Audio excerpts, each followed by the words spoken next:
I started charging my friends and now they think I'm a monster. I do alterations and custom sewing out of my apartment. Have been doing it for years. Took classes in college, kept at it, got genuinely good. My machine cost me $800. My supplies cost me real money every month. This is not a casual hobby. This is a skill I have spent years developing. It started the way these things always start. A friend needed a bridesmaid dress taken in. I said sure. Spent 4 hours on it. She cried when she tried it on. Said it was perfect. Gave me a candle. A candle. I told myself that was fine. It was one dress. She was a close friend. I let it go. Then her cousin messaged me asking if I could hem a pair of pants. Then a coworker wanted curtains. Then someone from my old apartment building needed a costume for her kids' recital.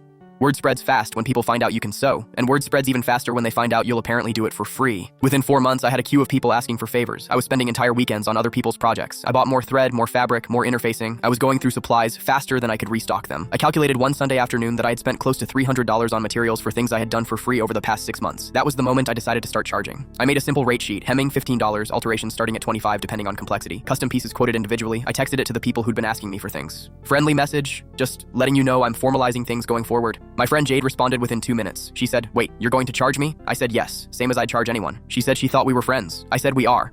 That's why I'm telling you up front instead of just declining. She didn't respond after that, didn't order anything either. The next one was harder. My coworker Priya had been asking me to make a set of cloth napkins for a dinner party she was hosting. 40 napkins, specific dimensions, a particular fabric she'd already picked out. I quoted her $60, which was genuinely below what it was worth considering the time involved. She sent back a voice memo, a whole voice memo. Said she was surprised I was putting a price on our friendship. Said she'd always hyped up my work to people and wasn't that worth something. Said $60 seemed steep for napkins. I listened to it twice. Then I sent back a text that said the quote stands, "Let me know if you want to move forward." She did not move forward. Here's where I got a little petty and I'll own that. Priya has a group chat with several of our coworkers where she posts things she's proud of. Nice restaurant meals, outfits, home stuff. A few weeks after the napkin situation, she posted a photo in the chat of a set of cloth napkins she'd bought online.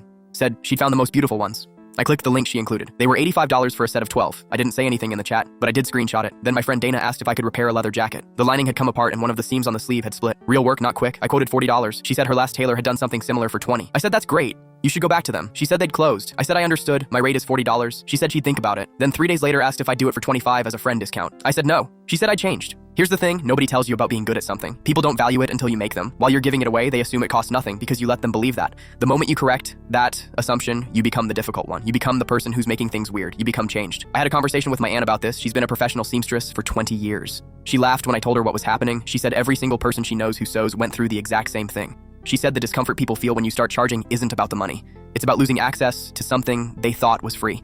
They're not upset at you.